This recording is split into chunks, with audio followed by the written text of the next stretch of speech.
Hi all, welcome to football arena. ഈ സീസണിൽ നടന്ന ആദ്യത്തെ എൽ ക്ലാസിക്കോ മത്സരത്തിൽ FC ബാഴ്സലോണക്ക് റയലിനോട് തോൽവി ഏറ്റുവാങ്ങേണ്ടി വന്നിരുന്നു. സാന്റിയാഗോ ബെർണാബോയിൽ വെച്ചുകൊണ്ട് നടന്ന മത്സരത്തിന് ശേഷം വലിയ വിവാദ സംഭവങ്ങളൊക്കെ അരങ്ങേറി. ലാമിൻ യമാലും ഡാനി കാറവഹലും തമ്മിലുള്ള ഒരു പ്രശ്നം അവിടെ ഉണ്ടായിരുന്നു. കൂടാതെ യമാലും വിനീഷ്യസ് ജൂനിയറും തമ്മിൽ ഒരു ഏറ്റുമുട്ടൽ അവിടെ നടന്നു. അങ്ങനെ മത്സരശേഷം ഒരുപാട് വിവാദങ്ങളൊക്കെ സംഭവിച്ചിട്ടുള്ള ഒരു എൽ ക്ലാസിക്കോയായിരുന്നു അത്.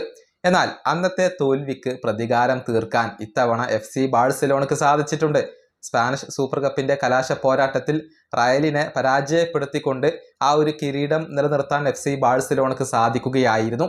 ഏതായാലും ഈ മത്സരത്തിന് മുന്നേ റാഫീഞ്ഞ ഡ്രസ്സിംഗ് റൂമിൽ വെച്ചുകൊണ്ട് നടത്തിയ പ്രസംഗത്തിന്റെ വിശദാംശങ്ങൾ ഇപ്പോൾ പുറത്തേക്ക് വന്നിട്ടുണ്ട്. ഫെർണാണ്ടോ പോളോ എന്ന മാധ്യമ പ്രവർത്തകനാണ് ഇക്കാര്യം റിപ്പോർട്ട് ചെയ്തിട്ടുള്ളത്.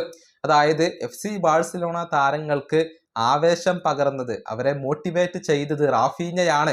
അദ്ദേഹത്തിന്റെ ഒരു പ്രസംഗവും ഓർമ്മപ്പെടുത്തലുമാണ് എന്നാണ് ഫെർണാണ്ടോ പോളോ പറഞ്ഞിട്ടുള്ളത്. അദ്ദേഹത്തിന്റെ റിപ്പോർട്ടിൽ പറഞ്ഞത് ഇങ്ങനെയാണ്: ഈ ഒരു ഫൈനൽ മത്സരം അതൊരു യുദ്ധമാണ് എന്ന കാര്യം റാഫീഞ്ഞ തന്റെ സഹതാരങ്ങളോട് പറഞ്ഞിട്ടുണ്ട്. കഴിഞ്ഞ ബെർണാബോയിലെ മത്സരത്തിൽ എന്തൊക്കെയാണ് സംഭവിച്ചത് എന്നുള്ളത് അദ്ദേഹം തന്റെ സഹതാരങ്ങളെ ഓർമ്മപ്പെടുത്തുകയും ചെയ്തിട്ടുണ്ട്. മാത്രമല്ല, യമാലിനോടുള്ള അവരുടെ പെരുമാറ്റം എങ്ങനെയായിരുന്നു, അതൊന്നും മറക്കരുത് എന്നുള്ള കാര്യം റാഫീഞ്ഞ ഈ തന്റെ സഹതാരങ്ങളെ ഓർമ്മിപ്പിക്കുകയും ചെയ്തിട്ടുണ്ട്. അങ്ങനെ എല്ലാം തന്റെ സഹതാരങ്ങളെ ഓർമ്മപ്പെടുത്തിക്കൊണ്ടാണ് റാഫീഞ്ഞ ഈ ഒരു മത്സരത്തിലേക്ക് ഇറങ്ങിയിട്ടുള്ളത്. എല്ലാവരെയും മോട്ടിവേറ്റ് ചെയ്യാൻ അദ്ദേഹത്തിന് കഴിഞ്ഞിട്ടുണ്ട്. മാത്രമല്ല, ടീമിനെ മുന്നിൽ നിന്ന് നയിച്ചത് റാഫീഞ്ഞ തന്നെയാണ്. 2 ഗോളുകളാണ് അദ്ദേഹം നേടിയിട്ടുള്ളത്.